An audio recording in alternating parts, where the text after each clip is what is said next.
बनाई है कि एलजी साहब के पास और एलजी साहब के साथ साथ गृह मंत्रालय में इन चारों पांचों चीजों को ले जाकर उनसे हम डिमांड करेंगे कि नए विषयों पर भी जहां वो संभव माने, एसीबी को चाहे तो एसीबी को, सीबीआई को चाहे तो सीबीआई को, जिस भी संस्था को चाहे उससे इन चार पांच उन चीजों पर भी तहकीकात करवाएं जहां हमारे पास इस तरीके की जानकारी और कुछ सबूत आए हैं कि आम आदमी पार्टी की सरकार जितना लिकर में भ्रष्टाचार कथित रूप से हुआ है उसके बराबर ही और चीजों में भी ये काम चल रहे हैं। बहुत बहुत धन्यवाद।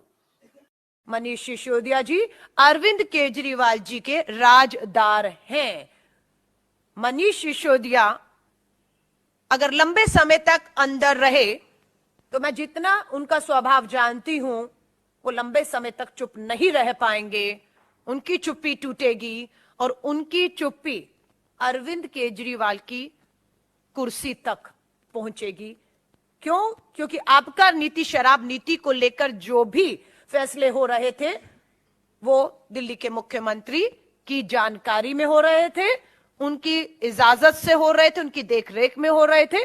मनीष ये जानते हैं सिसोदिया जी की फाइलों पे साइन उनके थे, फैसले उनके विभाग ने लिए, वो फंस गए, लेकिन अरविंद केजरीवाल अपने आप को बचा नहीं पाएंगे। मुझे ये पूरा भरोसा है क्योंकि ईडी की सप्लीमेंट्री चार्जशीट में भी अरविंद केजरीवाल जी को आरोपी बताते हुए उम्मीद की जा रही है कि अगले कुछ समय में उनसे भी पूछताछ हो सकती है।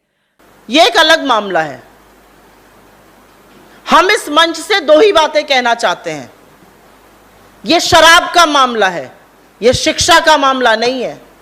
शराब की बात हो रही है, शिक्षा पर छुपने का काम मत कीजिए, यह गलत है, यह सर्वथा पाप है। मेरे साथ दिल्ली प्रदेश कांग्रेस कमेटी के अध्यक्ष अनिल जी हैं, वो आपसे बात करेंगे, लेकिन उसके पहले बस मैं दो ही चीजें कहना चाहती हूं।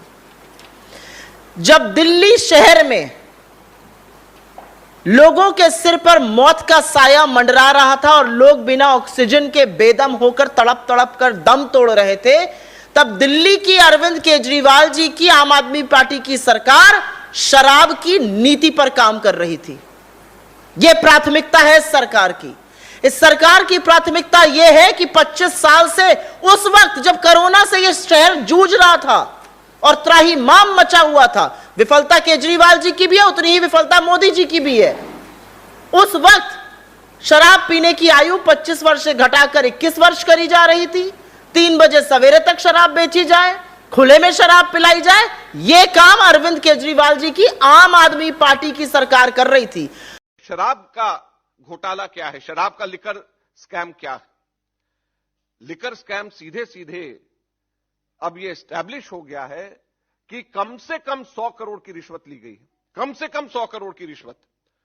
और उसके अंदर फेस टाइम के ऊपर केजरीवाल से बिजनेसमैन से बात कराई गई और बिजनेसमैन से बात कराने के बाद होलसेल डीलर्स को, जो प्राइवेट होलसेल डीलर्स हैं, उनको 12% कमीशन 5% से बढ़ाकर के 12% कमीशन ये करी गई और उसके अंदर शर्त ये रखी गई कि 6% किकबैक आम आदमी पार्टी और केजरीवाल को दिया जाएगा। और मनी ट्रेल भी एस्टैब्लिश हो गया है कि वो पैसा 100 करोड़ रुपए गोवा के इलेक्शंस के अंदर आप पार्टी ने इस्तेमाल किया और कांग्रेस के खिलाफ में किया, क्योंकि जो वोट वहां पर उनको मिले वो कांग्रेस के खिलाफ में मिले।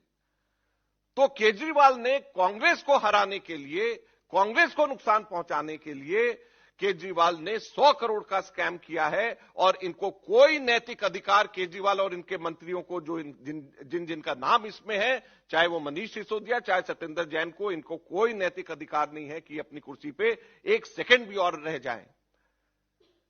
6% 12% में से किकबैक दिया गया।